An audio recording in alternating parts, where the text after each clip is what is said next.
Hello, my name's David Hatch. I'm a leadership coach and consultant based in the UK. Welcome if you're new to the channel, and thanks to all our viewers for joining me today. In today's video, I'll be examining some of the big leadership myths that are out there and talking about why they're not necessarily true.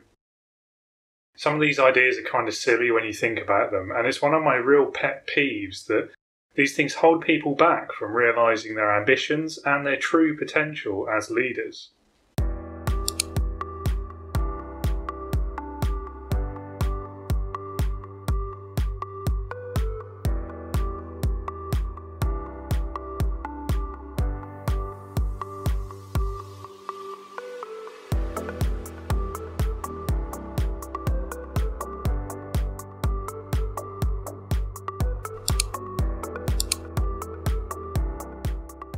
Hi everyone and welcome back. Thanks for joining me again today. The topic of this video is debunking some of the big myths about leadership, and this is a topic that's important to me personally for a couple of reasons. Firstly, it's a source of great frustration when these myths hold people back from being the amazing leaders they could be, and secondly, it's something that very much held me back earlier in my career when I didn't know any better and I totally bought into one of these myths. I won't tell you which one. There are too many of these concepts around to cover all of them in one small video on YouTube, so I've chosen these three for today because they're the ones that I hear most often, and I think in many ways they can be the most damaging ones. So here are the three myths that I've picked for today.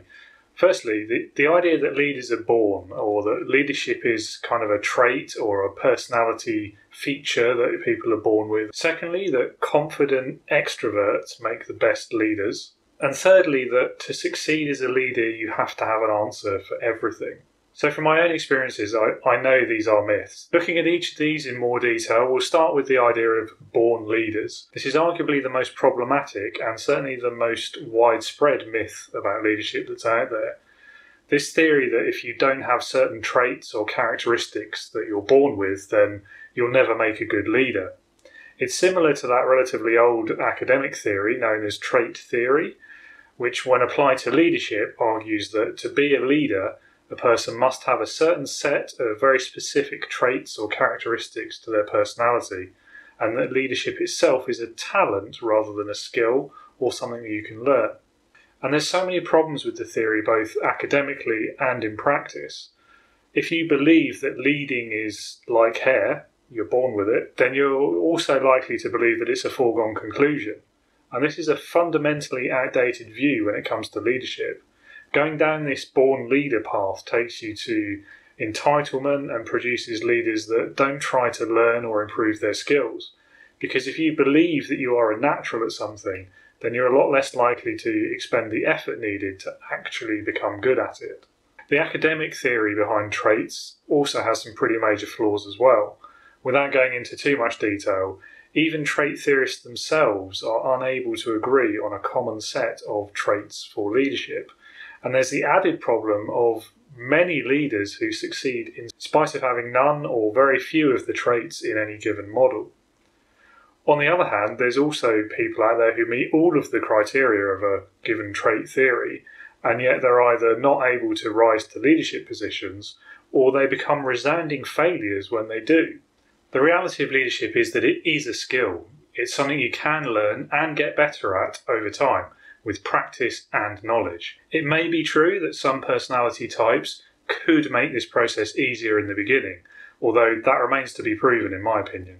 And in the longer term, the best leaders are those who constantly work on their craft and never stop learning. So that brings us to the second myth, that extroverts make the best leaders. The idea that you must be extroverted and outgoing to be a successful leader is something of a social bias. There is a perception that this type of personality is more successful generally, as well as in a leadership role, and I can't argue that there are certainly some parts of the extrovert personality that will lend themselves to success and even to leadership.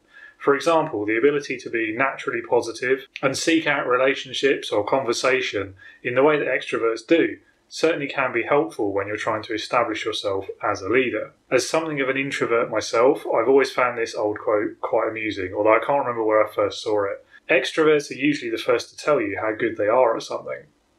And this is one of the problems with relying on your extrovert nature to see you through as a leader. Many of the leaders I've worked with in the past who take this approach have suffered from what I would call an authenticity problem. It is dangerous to assume that just because you are positive or loud and proud about everything, that this will automatically translate into success as a leader, or indeed in any other field. Yes, it can be helpful to have this level of confidence and positivity, but it is just as important to do the work and to put the effort in, and take the time to create deep, meaningful relationships with your team and your colleagues. The latter can be where introverts naturally excel. But here's the big problem with the whole idea. Earlier in this video, I talked about how big of a myth it is that leaders are born, and this whole extrovert versus introvert argument is kind of another way of rehashing that same discussion, because we are talking about natural talents, if you like. The simple truth is that either of these personality types can be a highly successful leader, because, as I said before, leadership is a skill that you learn, not a natural ability that you have no control over. What matters for success as a leader is to understand the strengths and weaknesses of your own personality and ensure that, whether it comes naturally or not, you are genuine, authentic and hard-working in your role and at developing your leadership skills. Whether you're an extrovert or an introvert doesn't really matter. If you rely only on that personality type to see you through, then you're unlikely to see a great deal of success as a leader. The third and final myth for today is the expectation that leaders need to have all the answers. It's an often unfair burden placed on a leader at any level to automatically have the answer to every problem or question that comes up. There is some debate over whether you need to share the same specialism or expertise as the people you're leading before you can be effective as their manager. Personally, I can see both sides of the argument. It would certainly be beneficial for a leader to understand the concepts and the difficulties and even the language involved in the areas of expertise of the people that they are responsible for. But, on the other hand, leadership and management are skill sets of their own. They represent a specialism in their own right, and it is certainly possible to lead a team of experts without sharing the same expertise as them. I know this because I've done it myself in a very high-tech industry and without any technical knowledge myself in that area. The reason why it is a myth that you have to have all the answers is, in my view, down to what the role of the leader is in terms of problem solving or day-to-day interactions. If there is a question or a problem and you don't know the answer, a good leader should have the confidence and the honesty to simply say that. I don't know the answer, but give me 10 minutes and I'll find it. That's a pretty easy thing to say on the face of it. So long as you do then follow through and come back with, if not the answer, if it's a more complex problem, then at least a plan to get to the solution. If issues arise that require a bit more work and you don't have the immediate answer or solution, that's okay too, because the role of leadership in that situation is to facilitate problem solving by the team. You've got a group of people who are likely quite capable of answering any work-related question that will come up. All you need to do is help them to do that. It may well involve your direct contribution, or it may simply need you to ask insightful questions and lead them through a problem-solving process.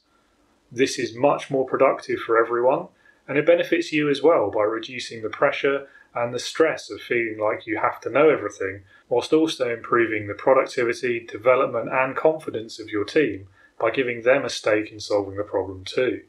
It's much more rewarding to develop your own solution than have one handed to you by your leader, and most people will learn a lot more from the process than from the answer. So there we have it, 3 of the biggest myths of leadership. I hope you found this video interesting and that some of what I've said has changed your perspective when it comes to leadership and management, and what matters for those who practice it. Thank you for watching. Please do hit the like button or subscribe to the channel, and you're welcome to leave a comment and let me know what you think, or if there are any other leadership myths that you'd like to mention. If you did find this video helpful, then you'll find some links in the description below to find out more about my online leadership coaching and training programs, which are specifically designed for new managers.